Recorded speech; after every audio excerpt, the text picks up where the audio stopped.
พี่น้องดอกน้อยๆกำลังเป็นตาหักเนาะอู้พระเจ้าช่วยพี่กูนะ2 ดอกเจ้าช่วยกล้วยอบน้ำผึ้งก็เจ้าเมื่อแหละทุมมาหาน้ำมันก็ได้ควายยังหาอยู่ยังเห็นอยู่ยังมั่นอยู่ไว้3 ดอกอุ้ย3จัง4ลูกหลานเหลนมาเบิดเลยเฮ็ดน้ำมูกพี่น้องนี่เฮ็ดทานดอกงามอยู่พี่น้องกำลังนุ่มๆเลยพี่ดอกบักใหญ่เพราะเบิ่งจนน้ำหกอุ้ยน้ำแห้งนี่น้ำบ่หมดเด้อทางในก็มี2 ดอกคู่กัน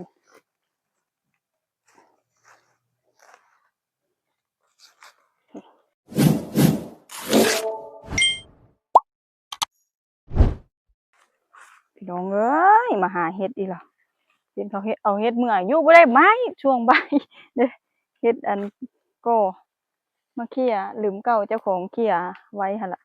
ก็ยังได้อยู่ฮะเคลียร์มันดอกน้อยเคลียร์บ่เคลียร์เบิ่งมันบ่เห็นใบไม้ปกไว้อยู่บ่ได้แล้วโอ้คนหาเห็ดเนาะที่เข้าใจว่ามักหาเห็ดอยู่บ่เป็นละคันว่าเห็ดออกล่ะโอ้ยนี่ขึ้นบ่ได้คือเป็นลักษณะแบบเห็ดก่อพี่น้องเอ้ยดอกกำลังงามๆกำลังออกพี่น้องเอ้ยเคลียร์มันก่อนเด้อใบไม้หลายเคลียร์จนมุ่นเบิดแถวนี่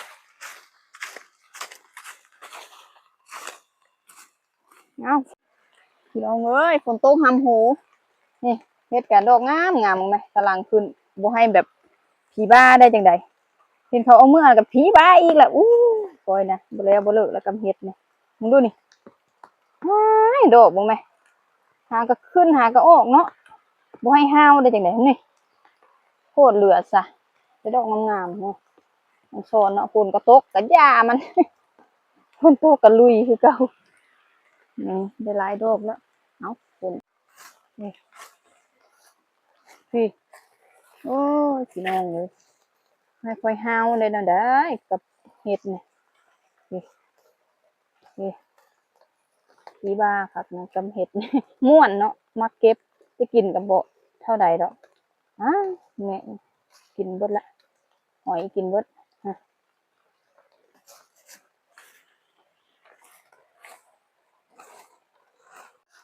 นี่พี่น้องเอ้ยเห็ดนะสีงามๆซะเนาะดอกน้อยกำลังขึ้นเห็ดก็ได้บ่ให้ผีบ้าได้จังได๋อยู่บ่เป็นละคอยพี่โอ้ยพี่น้องม่วนหลายเก็บเห็ดนี่มักหลาย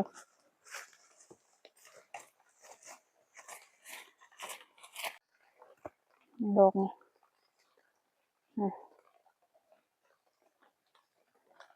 ฝนก็ตกพอคืออันเห็ดเปื้อนได้เลยอีกละบ่มาก็เสียใจละเห็ดกำลังงามนี่พี่น้องเอ้ย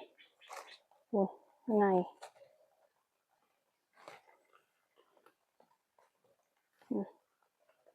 เห็ดก็ได้สีสันเนาะงามครับเห็ดโก้เด้อพี่น้องอันเห็ดโก้น้อยพี่นกนึง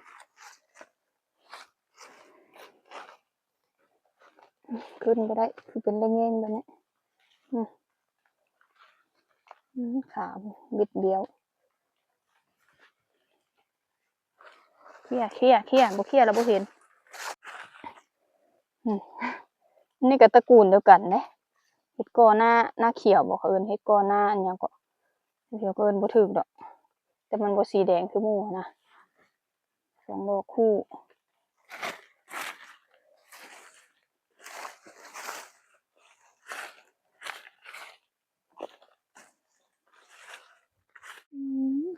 เฮ็ดอีหยังกำลังขึ้นเฮ็ดกอโอ้ยอันนี้ก็บ่แม่นน้อยๆอันนี้เฮ็ดปวกพี่น้องเฮ็ดปวกมองน้ำหมู่เฮ็ดปวกอันน้ำแกงหั้นนะเฮ็ดปวกดอกเดียวมันมักออกดอกเดียวดอกเฮ็ดปวกอันนี่พูดอกนึงดอกน้อย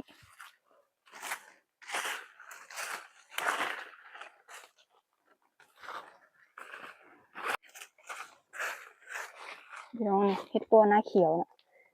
มันไผเอิ้นคือกันนะฮะเห็ดก้อหน้าเขียวนะเขาเอิ้นนะมันคือมาอยู่นำกันกับเห็ดก้อสีนี่แต่รสชาติแซ่บคือกันหั่นน่ะมันอยู่นำกันหรือว่าตัวนี้มันบ่ออกสีบ่หรือจังได๋บ่จักแต่ว่ามันสีบ่คือหมู่อืมปีนละงางมันเป็นมันเขี้ยมึงทันพี่2 ดอกดอกมันงามๆบ่เท่าเฮ็ดหากะโอกดูนี่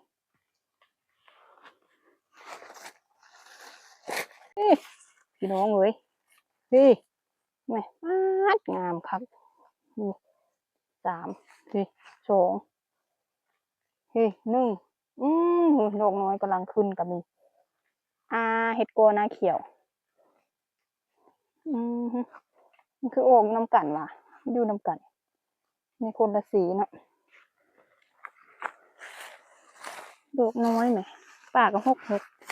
ดอกไม้หลายสีปังงางนี่เฮ็ดก้อหน้าหน้าเขียวจักหน้าหยังวะเอิ้นบ่ถูกก็บ่เขียวเนาะมันเป็นจังได๋วะออกนำกันพูมองเดียวพี่น้องยังบ่ทันไปใส่อยู่เคี้ยอยู่นี่ได้แกงหนึ่งล่ะพูดบ่เฮ็ดหาดก็เอานะยังลามมาพี่อยู่พี่น้องเอ้ยเฮ็ดก้อนะพี่วาด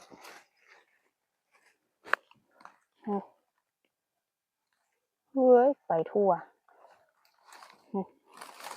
โอ๊ยยุงก็เริ่มมาแล้วบัดนี้ฝนเซาแล้วอุ้ยดอกใหญ่แท้นะ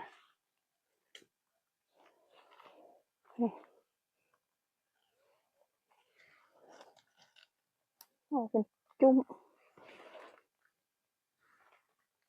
ตัวนี้สปอร์เฮ็ดออกมุมนะบัดนี้พี่โอ้ย6กระดอนเนาะมองเอาเฮ็ดกัน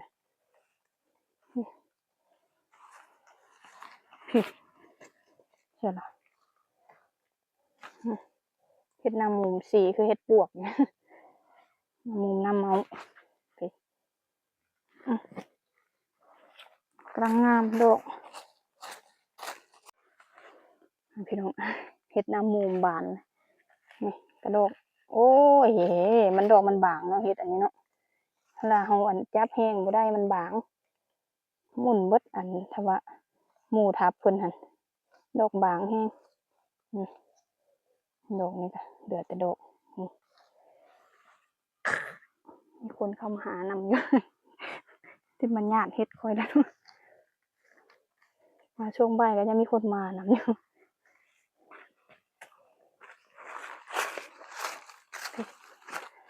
นี่ดอกนึงดอกบานพี่น้องสีคือเฮ็ดปวกเนาะเฮ็ดอันนี้สีดำๆเฮ็ดปวกยุ่งเฮ็ดทานก็ลืมเก้าพี่น้องเอ้ยนี่ดอกกำลังขึ้นโตใหญ่แล้วก็ใหญ่โตกำลังขึ้นก็มีลืมเก้าพอได้อยู่คือเก้ายุ่งกับมาได้บัดนี้ฝนตกเช้าละเฮ็ดหยังบัดบอกมาเฮ็ดทานอีเด้มันคือมันอยู่ขึ้นอยู่พูนนะพี่น้องมันเฮ็ดทานพูนนี่ทานพูนนี่เฮ็ดทานพูนอีหลีขึ้นพูน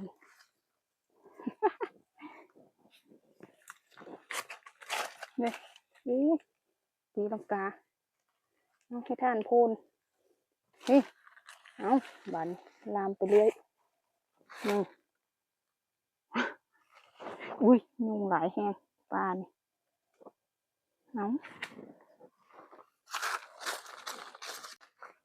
นี่พี่เฮ็ดทานอีกแล้วทานก็ได้เถื่อละดอก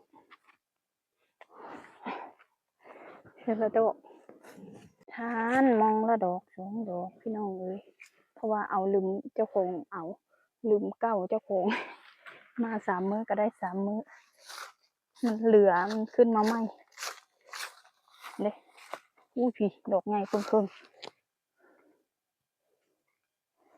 นี่ดอกในหนังเอกว้ายนูโพดแหละอุ้ยที่ดอกนี้นี่น้อยอีกกำลังตะเาะ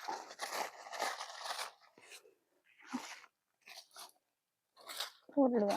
สีเดียวกันก็ใบไม้ใบเพี้ยก็ไม่เห็นเอาเห็ดหน้างัวดอกเดียวโครู้เห็ดทานดอกงามนี่พี่น้องกำลังนุ่มๆเลยพี่ดอกเราบักไงเพราะเวอร์เลยจนน้ำหก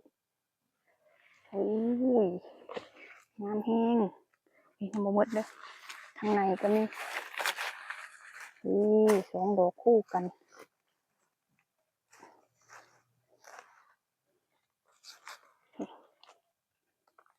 มันคู่กัน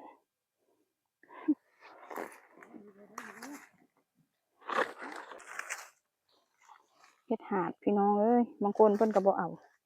เฮ็ดหนึ่งจำแจ่วแซ่บไปด้วยล่ะนี่หลายอยู่ออกเป็นหมู่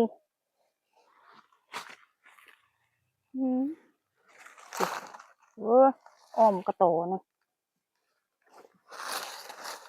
เอาลูกกระเท่าล่ะเฮ็ดก็ได้ยุ่งหลายปลานี่พูด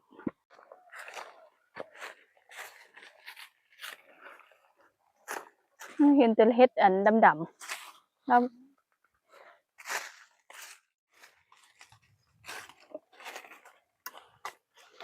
เขาก็หาไป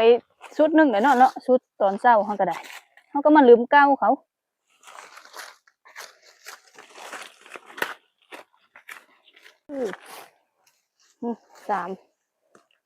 สามดอกอุ้ยสามเดียวสี่ลูกหลานเหลนมาเบิดเลยเฮ็ดน้ำมูกพี่น้องนี่เพื่อนขนาดพอแต่ว่ายุดลุมใช่เลยยุงนี่ก็ได้หายดิมันออกเป็นหมูเห็ดอัน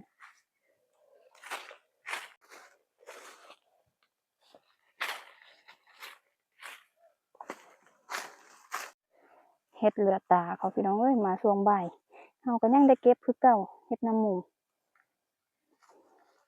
เมื่อวานน่าจะตุ่มๆนะมันนี่แบบบานพะเวิงแต่ก็แข็งอยู่ได้อยู่อู้มาช่วงบ่ายได้หลายคือเก่าเห็ดโกอีกแล้วบันดอกน้อยพี่น้องเอ้ยถ้าบุเคียแล้วบุเห็นรีอยู่ป่าหญ้าดอกซ้ำนี่นะมันใบไม้ปุ๊กแล้วก็บุเห็นเลยได้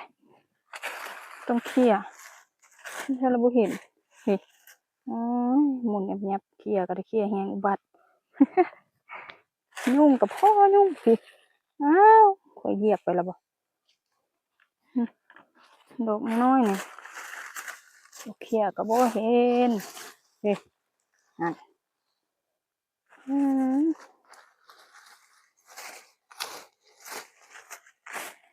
นี่น้องเคี่ยไปเจอไปบัดนี้เห็นไปเรื่อยดอกบ่ใหญ่เฮ็ดกอน้อยพี่น้องสิมันบ่เคี่ยแล้วมันบ่เห็นพี่น้องเห็นดอกเดียวได้ก็เลยเคี่ยเบิ่งใบไม้มันถมนุ่มก็พอนุ่มเอาเคี่ยมันก่อนลูกน้อยๆนี่เห็นบ่นี่กำลังขึ้นก็มีโอ้ยเห็ดไหลเห็ดขึ้นมาเลื้อยเด็ดแล้วบ่พี่กำลังขึ้นนะพี่น้องโอ้ย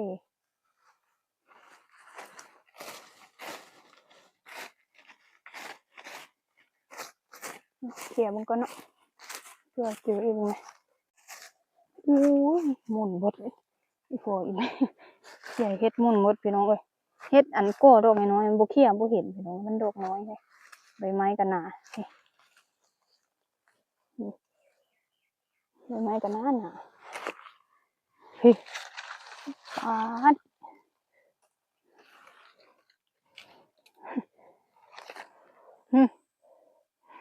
ดอกกระบอกงามเลยมัน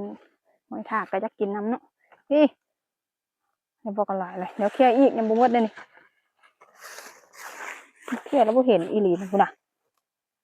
หาก็ขึ้นเห็นดอกเดียวเธอแรกดอกเดียวได้เรื่องเลยพี่น้องเอ้ยเคลียร์ไปเรื่อยเห็นไปเรื่อยโอ้ยเนาะงามงามเนาะสีมันมุ้งนี่เดี๋ยวละพี่โอ้มันออกเป็นหมูนะเห็ดอันเดียวกับเพื่อเก็บปุ๊นะคันเอาก่อนเห็ดน้ำมกพี่น้องนี่ดอกนี่งามคักเห็ดอันนี้นะเดี๋ยวออกหมูใหญ่เนาะโอ้ยเห็ดหมูนี่พี่น้องได้หมูแรกกันว่าหลายแล้วได้เอามาลำเก่าเจ้าของเห็นหมูไหมบัดนี้เอ็ดให้ความมันเลยเก็บเห็ดนี่ม่วนนี่บ่ได้บ่นี่พี่น้องดอกน้อยๆกำลังเป็นตาหักพระเจ้าช่วยพี่กูนะ2 ดอกพระเจ้าช่วยกล้วยอบน้ำผึ้งพระเจ้าเมื่อแหละทุมมาหาน้ำมันก็ได้ควายยังหาอยู่ยังเห็นอยู่ยังมั่นอยู่ไว้หวานหมูอยู่คนเดียวละมีใครมาญาติแล้วเขาเมื่อละก็ยังหาอยู่มั้งไหมปวดเหลือปืดไปเรื่อยเห็นไปเรื่อยมันหกแบบนี้น้องเอ้ยบ่ปืดมันจะเห็นนี่หลีตัวน่ะบ่ปืดมันก็บ่เห็นมันหกแหงป้าก็ได้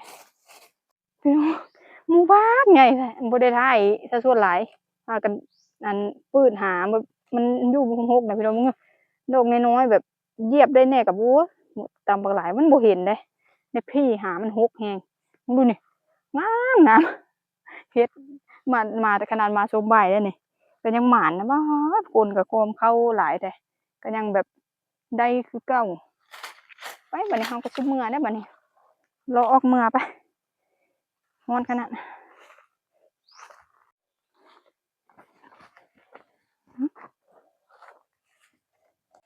พี่น้องเอ้ยย่างมามันกำลังสิเมื่อเจออีกละโอ้ยโดนไปละเฮียนเบิดตู่หอยทากมากินมันมึงสิเคลียร์หามึงนี่จะมีอีกบ่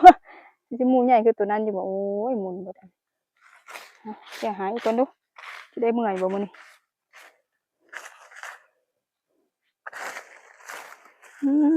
นี่ดอกน้อยๆกำลังขึ้นโอ้กำลังขึ้นก็มีเท่าเราก็มีน้องมาเห็นเห็ดปวกตาบบัดนี้ออกเรื่อยๆเนาะเห็ดปวกตาบดอกเดียวโคโลมันจะออกเรื่อยๆออกแค่ละดอก2 ดอกหวานจ้วย